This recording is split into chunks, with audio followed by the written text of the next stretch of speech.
So all meaningful relationships have their difficulties, and friendships are no different. Yeah, no one begins a friendship with kind of a game plan for what's going to happen if it ends, but sometimes friendships do take a turn for the worse. So what do you do? Is it possible to mend it? How do you work through that? Really great topic for Relationship Reboot today. Michael Walker, a PhD candidate at the U of M, is here to share some insights on ways to repair friendships. Michael, it's great to have you with us. Thanks for having me. I appreciate it. Boy, you see this in different phases of life, right? In your work with young people in the Minneapolis public schools, sometimes you see kids dealing with this. But even as adults, we have to sometimes work through, tough feelings. For sure. I mean, being friends is also ever-evolving process. And the key to mending relationships and friendships is really about this essential question is, do I value the friendship and do I want to make that friendship move forward? And so after we've answered that question, then there's some steps that we can take to make sure that we repair those relationships.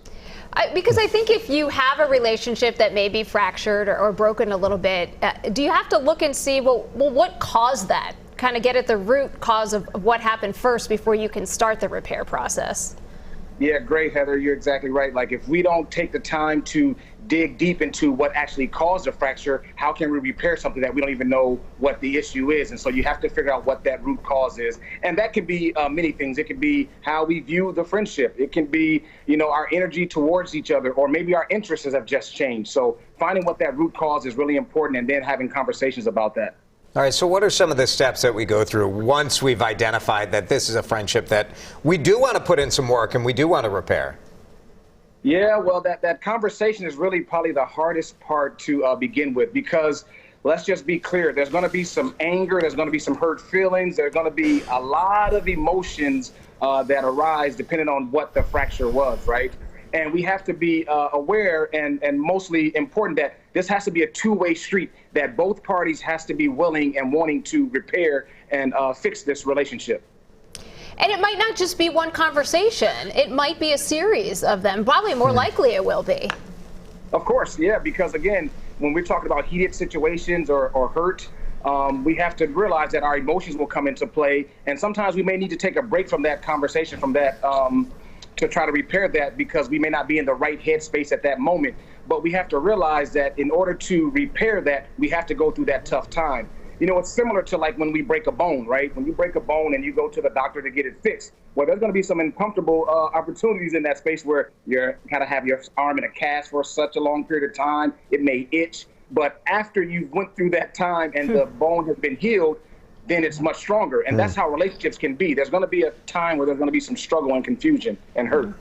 How important is the willingness to kind of either apologize or accept some responsibility for where things went south?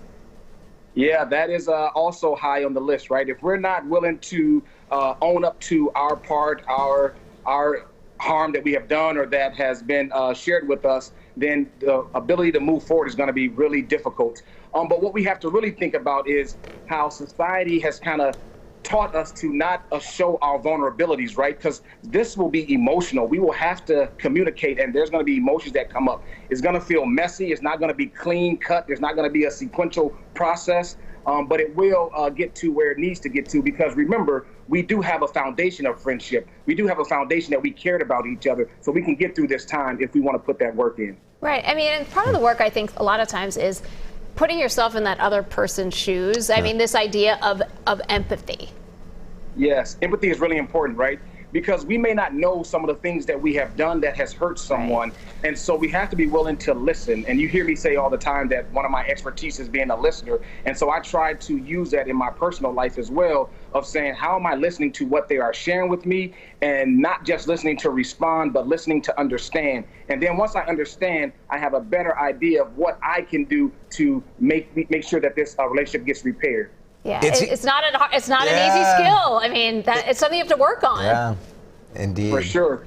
It's easier to ghost or easier to go scorched earth and kind of blow the whole thing up, but not a great long-term strategy for either of those. Yeah. Not at all. And I have a brother that's a firefighter, and I think about the work that they do of putting out fires and whatnot. And I know sometimes we use the analogy, don't burn bridges.